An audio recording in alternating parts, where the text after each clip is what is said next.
Sejam todas bem-vindas ao nosso podcast de Mãe para Mãe Pode. Nós estamos aqui com um tema muito especial que interessa muito as mulheres. Hoje nós vamos falar de incontinência urinária feminina. E para esse debate muito importante, eu tenho uma convidada especial, que é a doutora Fabiana Patrão.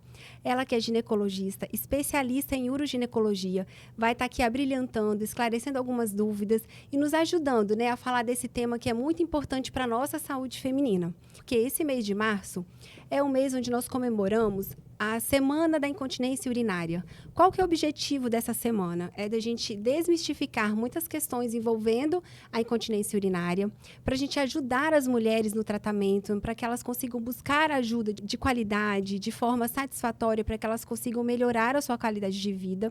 E também uma forma de conscientizar as mulheres, porque a gente observa que muitas não abordam esse tema de forma tão natural, né? É um tema constrangedor. Então, por isso que nós estamos aqui hoje com a Fabi, para a gente conversar sobre esse tema.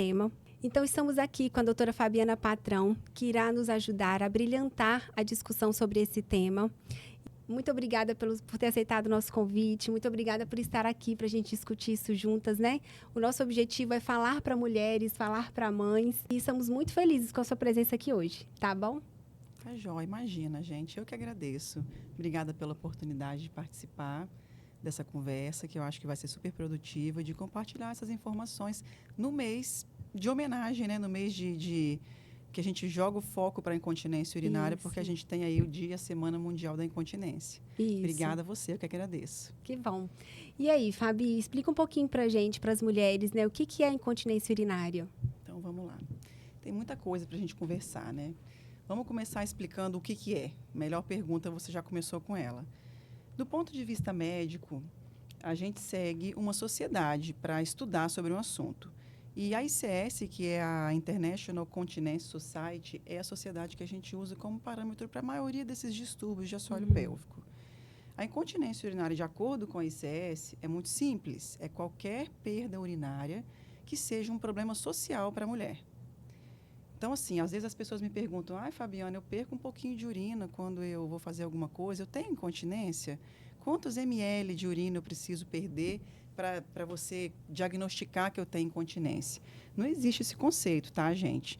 Incontinência, a mulher que tem incontinência é a mulher que tem perda urinária que a incomoda. Se ela tem uma queixa que atrás até o meu consultório, por mais que seja uma perda única quando ela faz um exercício físico muito pesado, ou que seja uma perda extensa, que ela esteja usando absorvente todo dia por causa disso, tanto o primeiro caso quanto o segundo caso serão incontinência. Então, o conceito é esse, é qualquer perda de urina involuntária, que a gente não consegue controlar, que acontece sem estarmos fazendo esforço para urinar, que seja um problema social que nos incomode. Isso. A gente tem uma frase, que é uma frase lema, né? Que é perder urina não é normal. E o objetivo dessa frase é justamente esse, para conscientizar as mulheres. Opa, perder urina não é normal. Porque a gente vê muito no nosso consultório, né? Algumas mulheres acham que é normal. No seu consultório, Fabi, o que você tem visto? Qual tem sido a queixa mais frequente das mulheres que te procuram?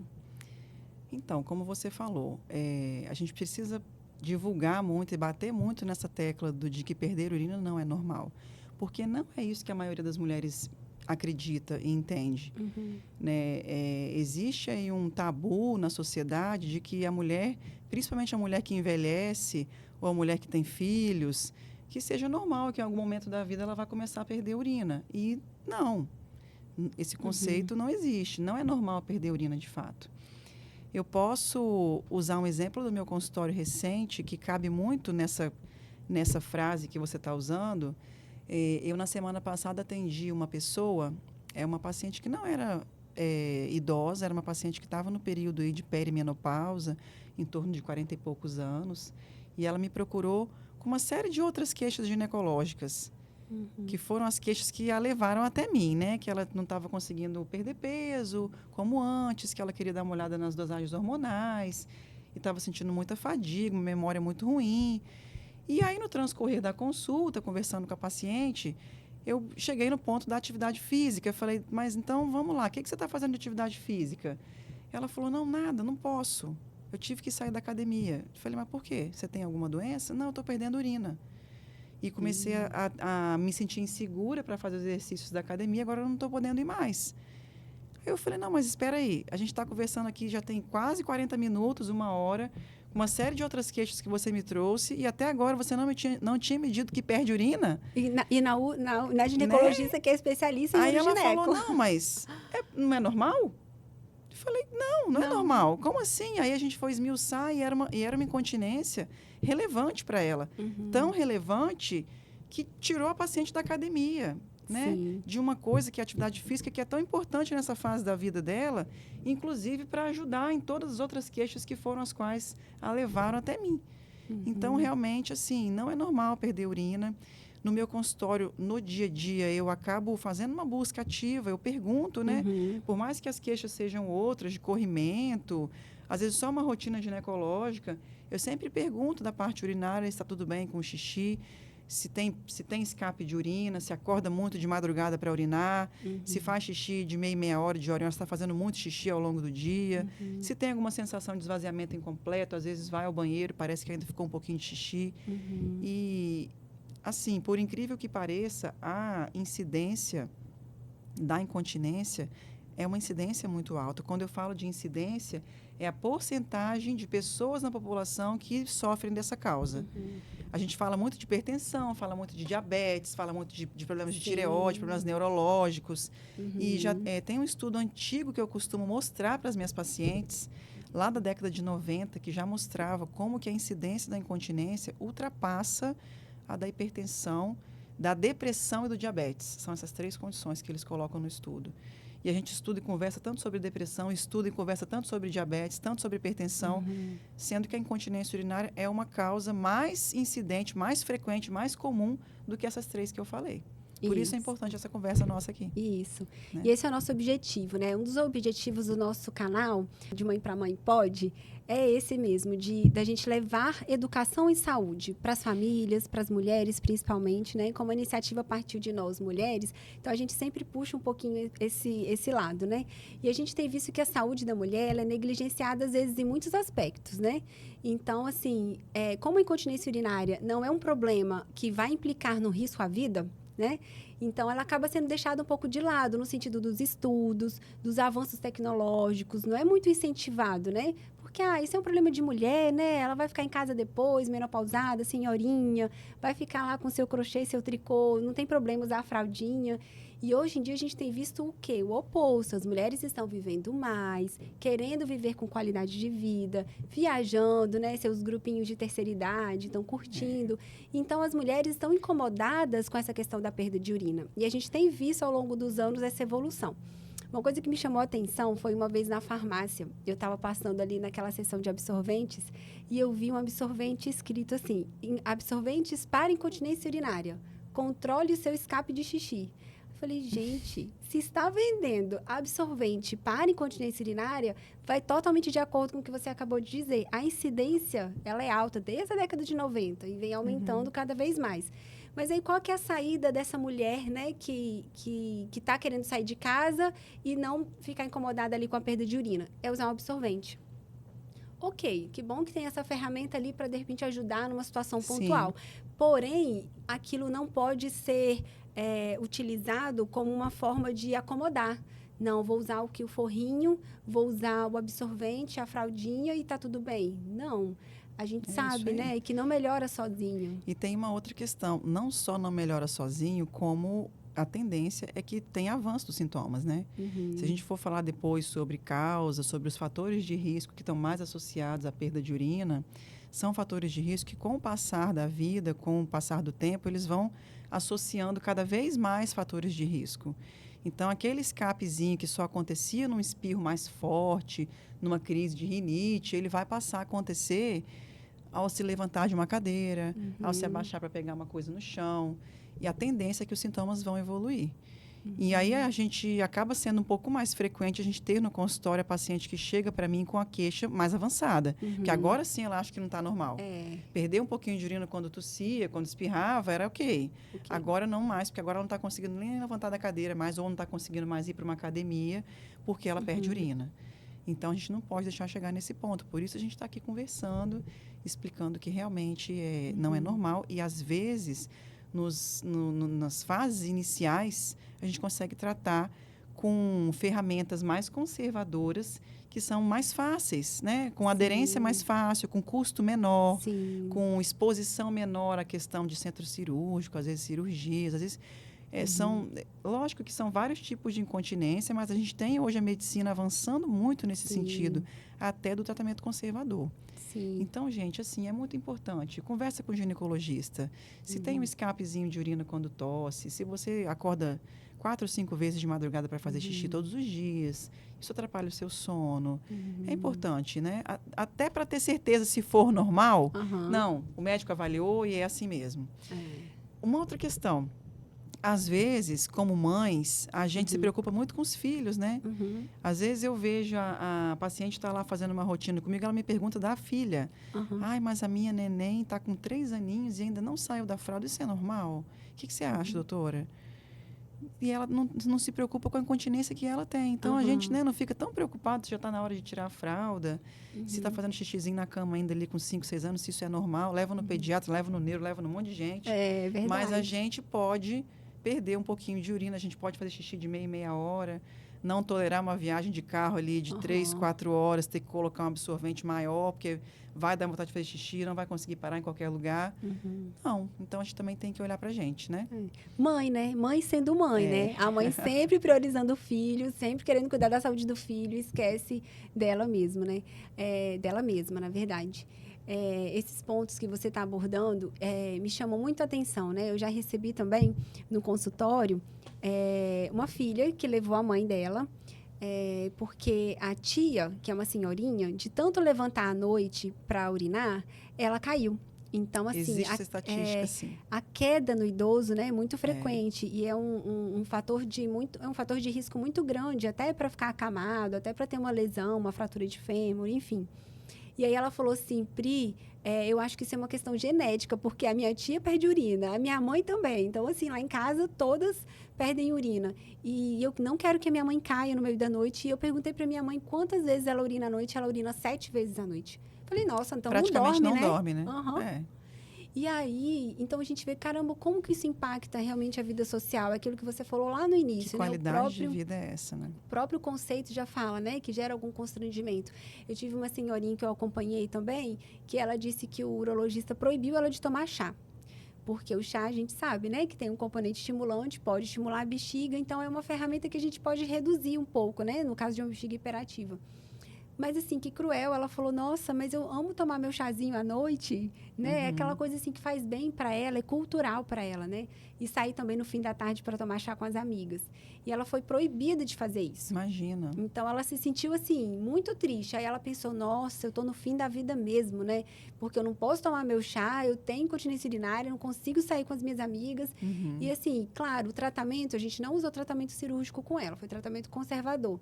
E ela melhorou tanto a qualidade de vida, não ficou 100% seca, né? Ela ainda usava um forrinho para sair, mas ela disse que só o fato dela poder tomar o chazinho à noite, diminuir as idas ao banheiro à noite e poder sair de vez em quando, já de forma mais tranquila, já foi um benefício muito grande. Então, qualquer porcentagem de melhora já é muita coisa. O impacto na qualidade de vida já é muito alto. Então, isso é de grande satisfação para nós, né? Porque a gente não quer que nenhuma mulher passe por isso, né? Você me chamou a atenção para uma coisa interessante em relação à minha formação como médico, como especialista em uroginecologia mesmo. Quando eu era ginecologista e estava pensando em alguma coisa para me especializar, a gente acompanhava vários ambulatórios, né?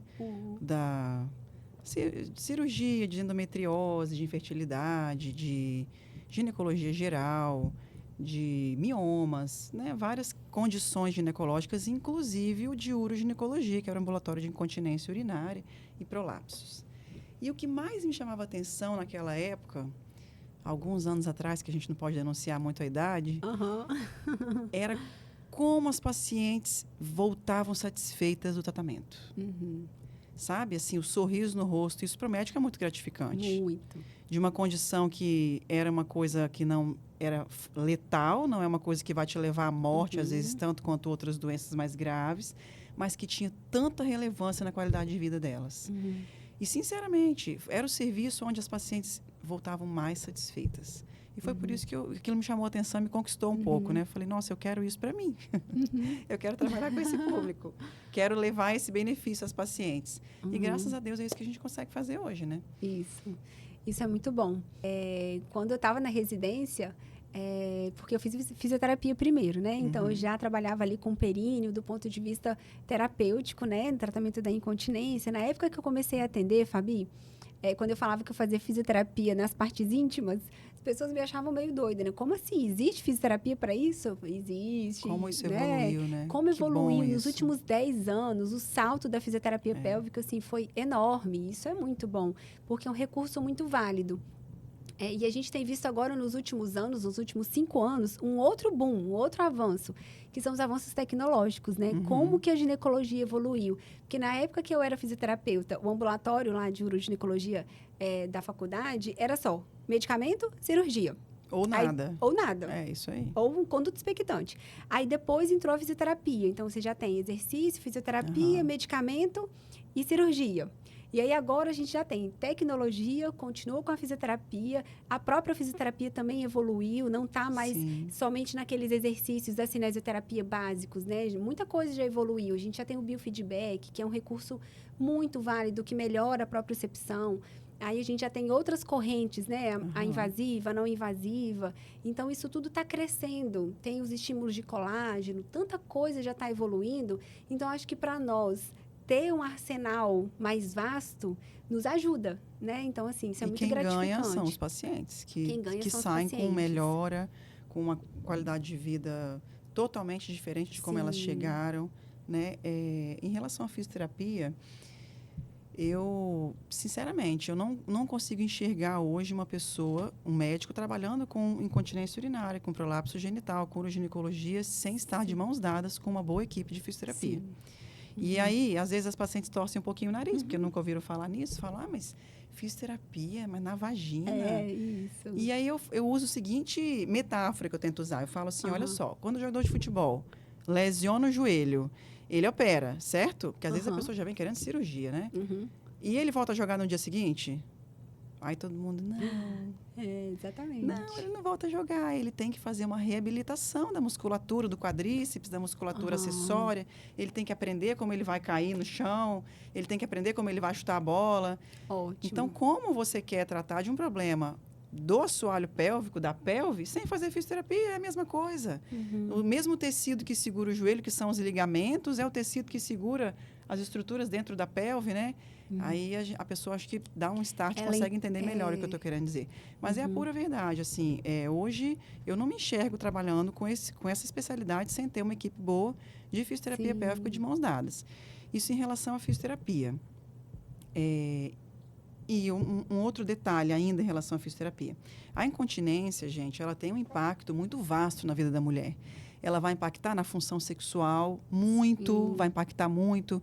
Eu tenho inúmeras pacientes que perdem urina na relação sexual, ou que tem odor na calcinha, e vai tirar a calcinha perto do parceiro, não tem que tomar banho antes, tem que se lavar antes, para ir ter relação sexual. E no nosso dia a dia as coisas não acontecem dessa forma. Então, ela tem um impacto na relação sexual, ela tem um impacto na questão do risco para infecções numa fase mais idosa, do uso de fraldas, até de uma população que tem já uma imunossupressão pela idade, de ficar fazendo infecção de urina recorrente, correndo até risco de vida, de fazer uma sepse por causa disso, entendeu? Então, assim, quando a gente encaminha um paciente para fazer fisioterapia, ele não trata só a incontinência urinária. Ele vai ter benefício em todas essas outras áreas que a incontinência eram relevantes. Então, às vezes você tem só uma urgência miccional, você faz xixi toda hora. Ou só uma noctúria, acorda 7 vezes à noite para urinar e me procura por causa disso. Quando eu passo a fisioterapia para essa paciente e ela faz, ela vai aprender a ter consciência corporal do períneo dela, ela vai ter melhora na atividade sexual, ela vai diminuir o estufamento da barriga porque ela vai aprender a respirar melhor, vai ter mais postura, vai ficar mais bonita. Então, assim, ela tem impacto em toda a relevância que a incontinência tinha. Por isso que, sinceramente, eu não enxergo um médico tratar desse tipo de condição sem uma equipe de fisioterapia de mãos dadas mesmo, né? Isso em relação à fisioterapia. E se você quiser complementar alguma coisa, você fala, porque às vezes eu falo um pouquinho demais. Tá Em ótimo. relação à tecnologia, a gente tem os dermatologistas, nossos parceiríssimos, Sim. que estão há anos-luz à nossa frente em questão de tecnologia, né? Todo mundo já se cuida, a gente já tem muito recurso para melhorar a pele, para se sentir rejuvenescido e tudo mais. Mas a gente está caminhando a passos largos na ginecologia, chegando tecnologia para a gente. Chegando tecnologia de bioestímulo de colágeno, porque estamos falando de tecido conjuntivo, né, meio técnico, mas é o mesmo colágeno da face, é o colágeno que tem na mucosa da região genital, ou até na pele da região genital também. Temos a questão da laser terapia, muito indicada para síndromes urogenitais de atrofia, de ressecamento, de desconforto na relação sexual. O laser agora, com alguns estudos, até comprovando a eficácia para incontinência urinária, para os casos mais leves ou moderados. É claro que, como eu falei, tudo tem que ser individualizado, né? O laser não vai tratar todo mundo, mas tem algum grupo de paciente que pode ter benefício para incontinência também. Tem a questão da cadeira, que acho que você tem experiência também, né? Então, quando eu conheci, né? Quando eu vi que lá na Europa eles estavam usando um dispositivo, né? Que é uma corrente de eletroestímulo muito mais forte daquela que eu usava antigamente. E aí eu fiquei encantada. Eu falei, como assim? Descobrir uma corrente que estimula o períneo de forma mais intensa? Preciso conhecer. E foi assim, a tecnologia Hyphen, né? Ela é uma tecnologia focada. Então, ela tem estímulos eletromagnéticos que vão lá no nervo do períneo, despolariza e estimula a contração. Então, Fabi, ela sente a contração muscular de forma mais intensa. E o melhor da corrente não é somente dela ser mais forte, é porque ela é indolor. Então, um fator limitante na corrente elétrica que eu usava antes é porque a corrente elétrica, ela despolariza, mas ela dói. Então, quando você aumenta a intensidade da corrente, vem aquele choquinho. E é o que as mulheres falam, eu não quero aquele choquinho na vagina, eu não estou gostando daquele choquinho. Tem gente que não é tão sensível e aguenta bem, mas tem gente que não. E aí, essa inovação dos engenheiros, né, que os engenheiros que desenvolveram isso, foi essa questão de ser indolor. Então, não sentir dor tem tido uma adesão maior das mulheres. O objetivo não é usar a tecnologia e ela não fazer exercício, né? Então, a fisioterapia tem que caminhar junto. Do mesmo jeito que quem faz a cirurgia tem que fazer a físio para reabilitar, quem usa uma tecnologia continua tendo que fazer a físio para treinar o funcionamento do músculo, porque a máquina, ela estimula para o músculo trabalhar, mas a função de como contrair a musculatura, como trabalhar essa musculatura no momento de estresse, né? Eu tenho uma paciente que ela é jogadora de vôlei, e eu falei com ela, toda vez que você estiver jogando vôlei, você tem que deixar o seu períneo bem contraído, e esse treino é um treino funcional, a máquina não te dá isso é um treino, né? É percepção. Mas, claro, ela notou muita diferença. Quando ela fez o tratamento com a tecnologia do Encela, ela sentiu, nossa, meu músculo está mexendo muito mais. Eu sinto exatamente onde eu tenho que contrair. Então, essa ideia da propriocepção é o que nos ajuda. Então, tudo evoluiu, né? A físio evoluiu, a tecnologia está aí ao nosso favor para a gente deixar a cirurgia lá no último caso, remédio nos últimos casos. Tem gente que se beneficia, sim, de medicamentos. A gente não pode dizer que remédio é ruim. Não, tem gente que vai se beneficiar, né, da medicação. Cada caso, ele deve ser muito bem individualizado. Temos um leque vasto agora de tratamentos, coisas que antigamente a gente tinha um leque muito mais reservado, né, bem pequeno. Agora a gente tem mais opções. Nem tudo é para todas.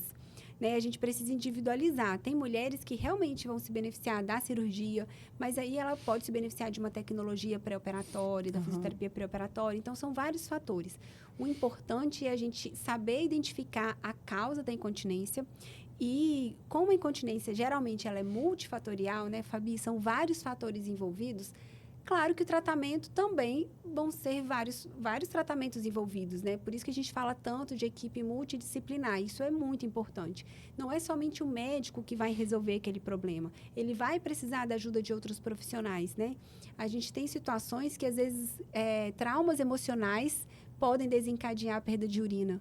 Então, Sim, muito importante essa mulher acompanhar do ponto de vista psicológico também. E tem muita gente que acha que não, né? Que é só físico. Não, Você está falando aí da evolução de tudo, tem a evolução de nós profissionais também, né?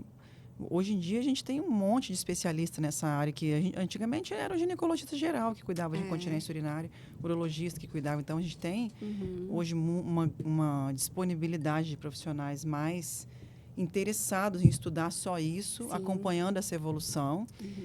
E eu acredito muito no acompanhamento multidisciplinar. Isso daí que você falou é a pura verdade, assim. Em relação à questão dos problemas emocionais, gente, quem controla a nossa bexiga é o cérebro, né? A bexiga é um órgão visceral, que a inervação da bexiga, ela é autonômica, ela é involuntária. Ela é totalmente controlada pelo cérebro. E, né, quem aí se lembra de que no cérebro são os neurônios que atuam e que de um neurônio para o outro tem umas substânciazinhas que chamam neurotransmissores. Quando a gente tem depressão, quando a gente tem ansiedade, qualquer transtorno emocional, a gente tem alteração da secreção de neurotransmissores. Então, a gente pode ter sintoma urinário. Não é pouco frequente que a paciente chega para mim e fala, nossa, mas quando eu estou nervosa, aí que eu faço xixi mesmo. É verdade, não é lenda, é porque, de fato, ela tem ali um distúrbio maior da secreção dos neurotransmissores que estão sendo a causa do problema, ou parte da causa do problema, que vão piorar nesse momento, né? Assim, para o tratamento, também explico dessa forma para as minhas pacientes lá no consultório. Eu acho que tem uma escadinha de tratamento para tudo na medicina, gente. Sim. Não é só para incontinência. A gente tem que começar do primeiro degrau, que sempre vai ser a mudança do estilo de vida, a melhora de comportamento em algumas situações que estão prejudicando naquele sentido. Aqui, para nós, na incontinência, vai ter a questão da obesidade, que a gente precisa entender que é um fator de risco, o consumo de cafeína, a prática de uma atividade física. Atividade física intensa, né? Aquela de impacto. Por exemplo, crossfit, vôlei, basquete. Essas atividades de impacto acabam sobrecarregando um pouco, né? Então, é um tipo de paciente que precisa de, pelo menos, ter consciência da musculatura do assoalho pélvico dela. Então, ela precisa de fisioterapia. Ela precisa de um médico especialista para avaliar o assoalho pélvico dela, para ela praticar o esporte com consciência. Nossa, Fabiana, mas você não gosta de crossfit? Um monte de gente me pergunta isso. Não, gente, eu gosto. Inclusive, eu pego peso na academia também. Mas não sem orientação, sem avaliação devida, porque, de fato, é um esporte de alto impacto e a gente tem estudo científico mostrando a associação com incontinência e com distopia. Do vôlei de praia, da corrida. Eu corro todo dia 5 quilômetros na praia. Vamos avaliar esse assoalho pélvico também, para fazer com segurança. Então, sempre o primeiro degrau, a gente vai avaliar a questão do estilo de vida, do que pode melhorar. Não adianta eu fazer uma cirurgia para corrigir a incontinência de uma paciente que está com obesidade grau 3. Não adianta. A cirurgia não vai ter resultado, né? Exatamente. Isso acontece com algumas mulheres. Eu já recebi paciente no consultório que falou, mas eu já operei e eu continuo perdendo urina. Mas ela não corrigiu os fatores de risco associados, né? Então, assim, não adianta nada. A gente não pode pular para o segundo degrau. A gente tem que passar por todos os degraus, né? Não pode. Isso. O segundo degrau, então vamos falar dos degraus. O segundo degrau entra a questão da fisioterapia e a parte funcional. O que a gente consegue melhorar com a parte funcional, né? Em relação à fisioterapia, que tem aí diversas coisas que eu acho que você pode falar um pouquinho. Tem muita gente curiosa e as pessoas não conhecem. Olha, gente, eu tenho muita paciente que nunca ouviu falar em fisioterapia pélvica. Sim, recebo também. Que chega com a papelada para cirurgia para mim e eu falo, não, mas pera um pouquinho. Você já fez físio? Fiz pro meu joelho, que estou com dor no joelho.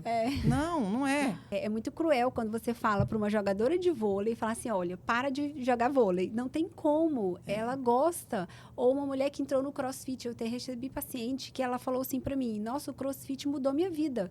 Ela perdeu peso no crossfit, ela tá bem emocionalmente. Como que eu vou falar para essa mulher não fazer o crossfit? Então, assim, é muito cruel da nossa parte, né? Nós médicos não temos esse poder, O tratamento não pode ser você tirar uma coisa que é tão relevante, tão satisfatório assim. Senão o tratamento vai ser uma coisa que piorou sua qualidade de vida. Igual beber Essa água. não é a ideia. Tem mulher que fala, eu não estou bebendo água para não ter incontinência urinária. Opa! Parar de beber água não é tratamento para incontinência, né? Então, essas questões do comportamento que a doutora Fabi está aqui colocando, é isso. Mas são coisas sutis, que às vezes a gente não faz ideia que pode melhorar ou que a gente está fazendo errado. Teve uma que eu lembrei aqui agora, que ela disse que toda vez que ela vai ao banheiro, ela faz xixi, ela tem aquela sensação do resíduo e ela faz força para o xixi sair. Toda vez. E ela falou que ela aprendeu assim. Só que isso é uma sobrecarga, né? Isso ao longo dos anos ela está sobrecarregando.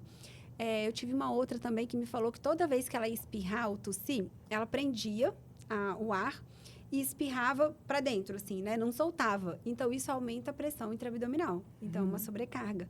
E ela disse que começou a ter quadro de perda de urina aos pequenos esforços. E esse comportamento é um comportamento que leva, ao longo dos anos, à fraqueza de períneo. Essa sobrecarga, uma distopia. Então, como que é um detalhe, ela não fazia ideia. Ela, nossa, mas eu aprendi assim, eu achava que isso era o certo, né? Então, a gente não pode aumentar a pressão aqui dentro da barriga. Essa pressão, ela vai para algum lugar. E qual que é o principal lugar que ela vai? Para o nosso assoalho pélvico, para o nosso períneo. E a gente tem que pontuar aí a cafeína como uma substância muito irritativa para a bexiga. Sim. Então, eu tenho paciente que trabalha, às vezes, no banco, toma cafezinho toda hora, paciente professora. Toda hora eu vou lá e tomo um cafezinho. Ou que toma um pré-treino de manhã, ou que toma um pré-treino aí no final da tarde, quando ela vai treinar. Tomar um pré-treino no final da tarde com alta dose de cafeína, ela vai fazer xixi de madrugada. Vai, porque ela está com o detrusor, que é o músculo da bexiga, estimulado. Às vezes, eu tenho pego receitas manipuladas de pré-treino dessas formulações com altas doses de cafeína, que vão ajudar muito para o objetivo para o qual eles são prescritos, mas que às vezes necessitam de um ajuste no horário que a paciente vai tomar, para não ser um horário que vai atrapalhar o horário onde ela tem a nocturna, onde ela acorda de madrugada para fazer o xixi, tá? Bom, passando essa parte aí, a gente tem a questão medicamentosa. Como eu falei, quem controla a nossa micção é o cérebro. Então, algumas pacientes de fato, tem distúrbios neurológicos relacionados à incontinência, a bexiga hiperativa, a hiperatividade do músculo da bexiga que contrai desordenadamente por alguma coisa nessa via aí neurológica que não está legal. Essas pacientes, às vezes, podem sim ser beneficiadas com o uso de medicamentos, que na maioria dos casos são medicamentos que atuam no sistema nervoso central e vão coordenar esse erro, né? Essa atividade que está descoordenada. Como são, na maioria dos casos, medicamentos que atuam no sistema nervoso central, vão ter efeitos colaterais. Sim. Então, vão precisar de acompanhamento. Então, a gente, às vezes, tenta bater muito nesses primeiros degraus antes do medicamento, né? Para a gente, às vezes, consegue resolver. Eu tenho experiência com as duas questões. Eu já tive paciente que chegou e eu avaliei e falei, ela não vai melhorar só com a físio. Vai acabar precisando de cirurgia. E ela voltou ótima, nunca mais precisou de nada, me surpreendeu nesse sentido. E eu já tive o contrário, paciente que eu falei, não, aqui está tranquilo, vai fazer um pouco de fisioterapia, vai melhorar. E não melhorou tanto. E a gente acabou tendo que evoluir para a cirurgia ou para o medicamento. Por isso que, né, é um acompanhamento que tem que ser feito com a equipe multidisciplinar. E a gente tem percebido lá no nosso serviço que a tecnologia Hyphen, né, a corrente do Encela, como ela é mais profunda, ela acaba dessensibilizando um pouco a bexiga. Então, elas melhoram muito essa queixa da noctúria. É incrível. Então, assim, é o mesmo princípio da neuromodulação que a gente faz com o nervo tibial, que é aquela corrente que a gente coloca no sacro e no tibial. Então, é o mesmo princípio. Então, só que a gente não coloca o eletrodo lá no tibial, ela só faz ele na região do períneo. E tem uma resposta excelente. Então, outro avanço, né, que a corrente fez, além de estimular a musculatura, de conseguir pegar na bexiga, porque ela consegue subir cerca de 10 centímetros assim, na região da cicatriz umbilical. Então, pega bem a bexiga. Então, elas sentem muito esse controle urinário, essa redução dessa hiperatividade mesmo. Então, assim, até antes do medicamento, vale a pena tentar a corrente, tentar a neuromodulação não invasiva, que aí é uma forma até de minimizar os efeitos colaterais que o medicamento tem. Mas eu já tive pacientes que precisaram, sim, das duas coisas, né? E aí a gente teve que manter medicamento e depois reduzindo dose. O importante é a gente ajustar aquilo que a gente está falando desde o início, a individualização, né? Que é o mais importante. E muitas já pedem cirurgia logo de cara, né? E aí vamos para o último degrau, que de fato a gente tem um público, como é uma doença muito incidente, uma condição, né? Não é uma doença, uma condição muito incidente, a gente tem realmente um volume grande de cirurgia para correção de incontinência urinária, porque a gente acaba tendo muitos casos que são cirúrgicos mesmo. Então, vamos pensar o seguinte, se a gente pensar na nossa pelve, imagina aquele esqueletinho branco. A pelve, que é aquele coração que tem os ossos ilíacos e o sacro aqui atrás, é um órgão oco. Né? A gente não tem um osso embaixo segurando nada. Por que a gente não anda pela rua e cai tudo perna abaixo? Se a pelve é um órgão oco, se não tem um osso segurando os órgãos embaixo.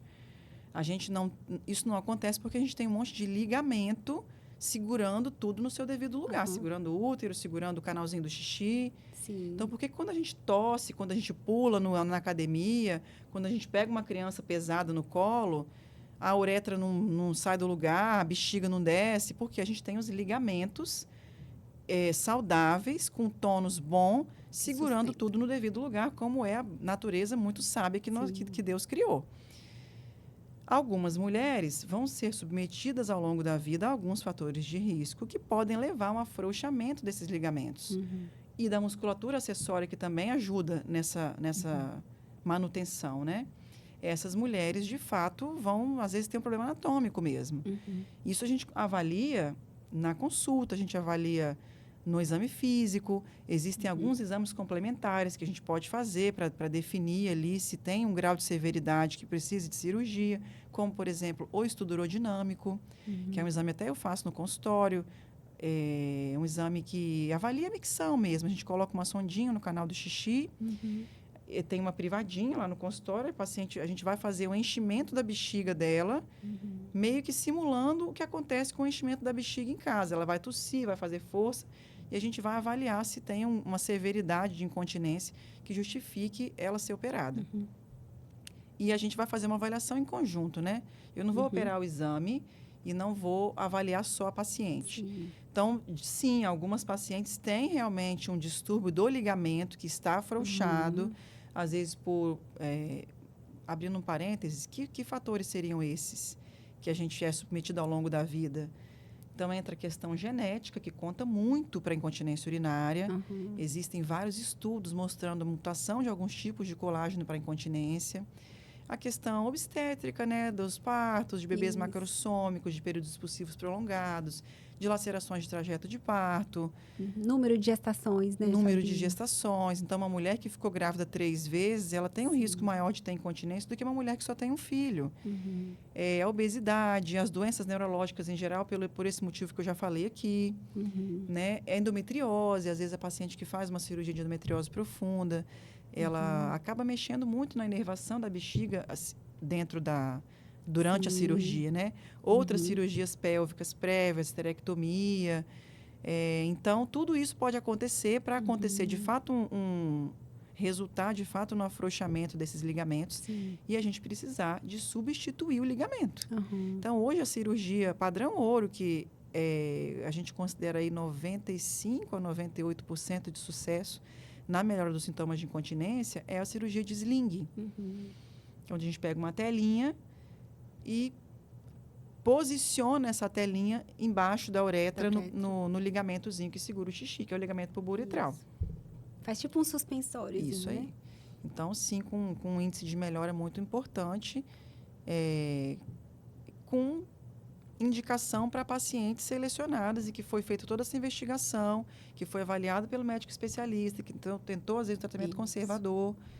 E é isso, e que está preparada também para fazer essa cirurgia, né? Quando você estava falando ali da pelve, né? Que é um osso e que embaixo é tudo oco, eu gosto de dar esse exemplo para as mulheres, né? Lá no consultório. Eu falo o seguinte, estamos no verão. Vamos supor que a gente alugou ali uma casa de verão e colocamos na varanda 2 redes. Aí, em uma rede, a gente faz um furinho, que seria o assoalho pélvico masculino, onde você tem só o canal da região anal. E a rede com 3 furinhos, que aí seria o assoalho pélvico da mulher, com a região anal, com o canal da vagina e a uretra. Então, você tem 3 furinhos nessa rede e 3 furinhos nessa outra. E aí, a família toda está utilizando as 2 redes. Chega da praia, senta, dorme, acorda, fica ali 30 dias usando essas 2 redes. No final do verão, qual a rede que vai estar mais frouxinha, mais esgarçada?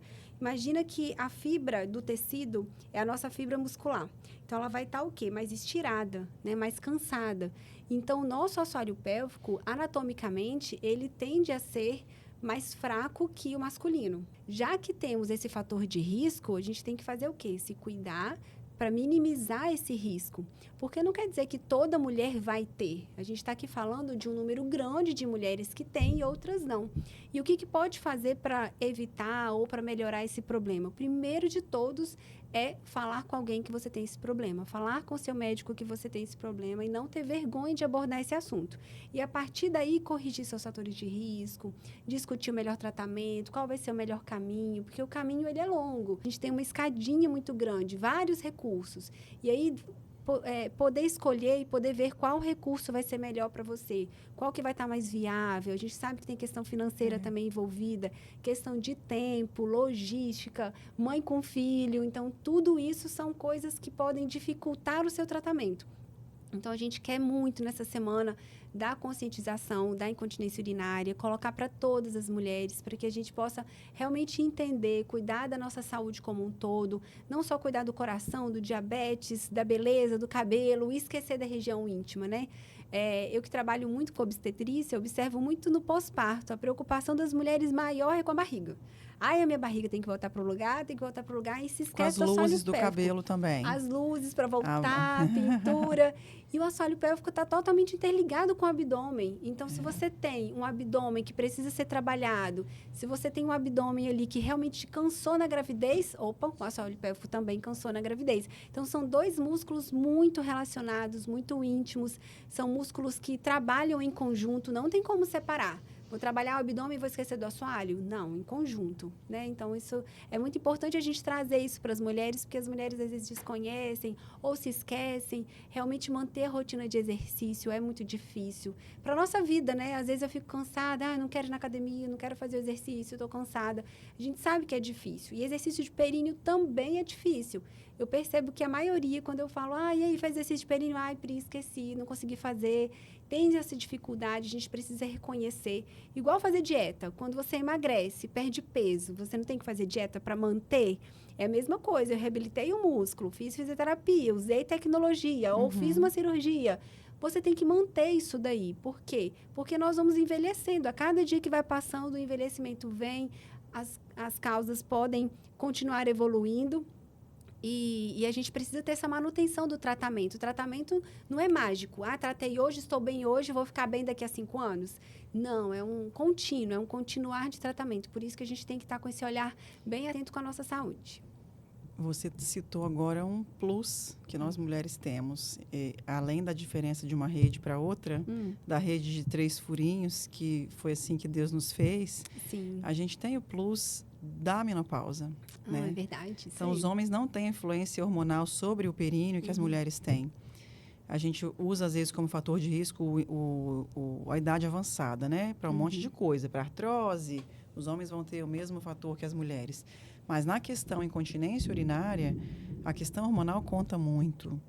Porque a qualidade dos tecidos de dentro da pelve, na mulher, elas são muito hormônio dependentes. Então, a gente tem alguns momentos de fragilidade. A gravidez é um primeiro momento de fragilidade, que a gente tem a sobrecarga da abdominal, do peso do bebê sobre o assoalho pélvico, todas as modificações do organismo materno que vão acontecer para que a gente consiga gerar e conceber a criança. E o nosso segundo momento delicado é o momento de entrada na menopausa e daí para frente, cada vez mais delicado. Porque a falta do estrogênio, a falta dos hormônios femininos, ela tem um impacto muito, muito relevante, né? Não muito severo, muito relevante sobre a mucosa da região genital, sobre o tônus dos ligamentos da região genital, sobre o tônus da musculatura do assoalho pélvico de forma geral. Então, é um período que eu também cativo, levo todo mundo para o meu consultório, porque eu acho que são pacientes que têm que se cuidar. Sim. Né? Eu costumo até dizer, eu falo, gente, se cuida, fortalece seu períneo, cuida da saúde íntima enquanto a menopausa não chegou, porque quando ela chegar, é ladeira abaixo, sim. A gente não pode fantasiar e achar que não é. Sim, a influência hormonal realmente, ela tem muita interferência, né? E o que a gente quer colocar é isso, prevenção. Se essa fase não chegou ainda, vamos prevenir.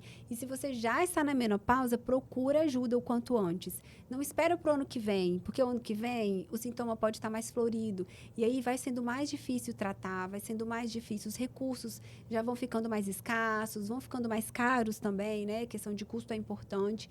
Então, assim, procure ajuda o quanto antes, até porque se você ficar 1 ano sem buscar ajuda, é 1 ano com a qualidade de vida afetada, né? Então, a gente não quer isso para nós mulheres. Fabi, queria te agradecer muito por você ter vindo contribuir com tanto conhecimento. Eu muito que agradeço. Bom. Obrigada pela oportunidade. Obrigada por estar fazendo esse trabalho de passar tanta informação bacana para as mulheres, porque nós precisamos mesmo. Obrigada. Obrigada. Educação e saúde, esse é o nosso lema e a gente quer levar informações além do nosso consultório, né? Para que você, mulher, receba essa informação com muito carinho e cuide muito bem da sua saúde. Deixa seu arroba da sua página do Instagram. Meu é @DRA Fabiana Patrão.